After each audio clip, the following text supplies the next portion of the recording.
Hello, my name is Megan, and today I'll be telling you about the oboe. Now, you might be thinking, what's an oboe? That looks like a clarinet. And you're right, it does kind of look like a clarinet.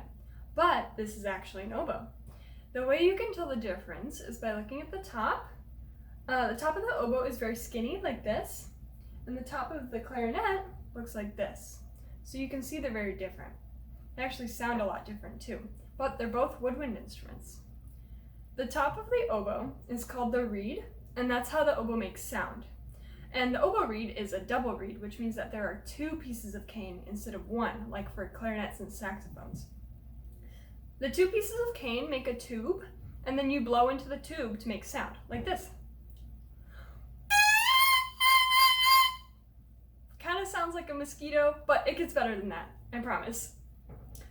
The rest of the oboe has names too. So this part here is the top joint. This here is the bottom joint. The top and bottom joints together make the body of the instrument. And the very bottom is called the bell, because it looks like a bell.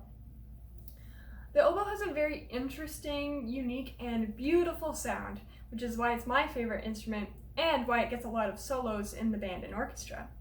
Let me show you what it sounds like.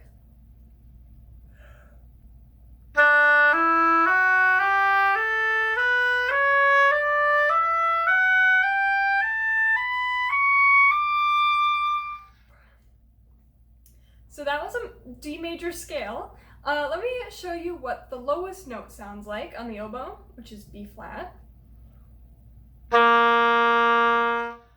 And the highest note, which is G. So as you can tell, the oboe can play kind of low and really high, which means it can play a lot of beautiful melodies. Fun fact, a lot of oboe players, like myself, learned how to make their own reeds. Let me show you what that looks like. Okay, so this is what an oboe reed looks like up close. You can see it's got a cork and some thread and the two pieces of cane. They are put together so that there's a hole in the middle, there you can see, and you blow in that hole and it makes sound. Now, believe it or not, oboe reeds start out just like this. It's this big tube, kind of like bamboo, right? And then you take the tube and you shape the cane into something like this, a little L shape. And then you take one of these cork things and you're going to tie it together using reed thread, which is really strong thread. And in the end of that, you get one of these. Almost finished, but you can see there's no hole yet. So oboe players take really sharp knives and they scrape on them just like this.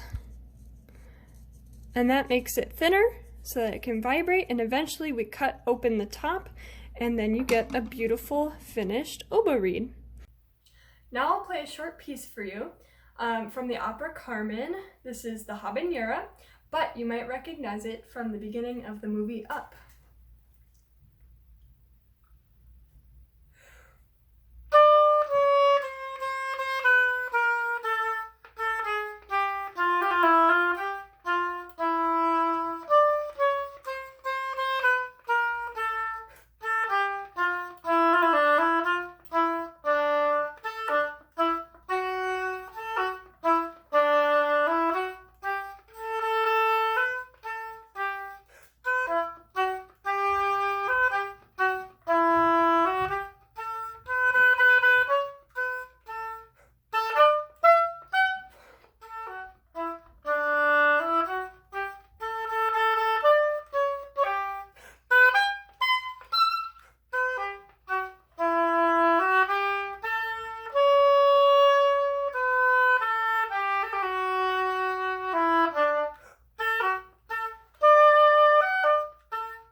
Thanks for joining me to learn about the oboe today.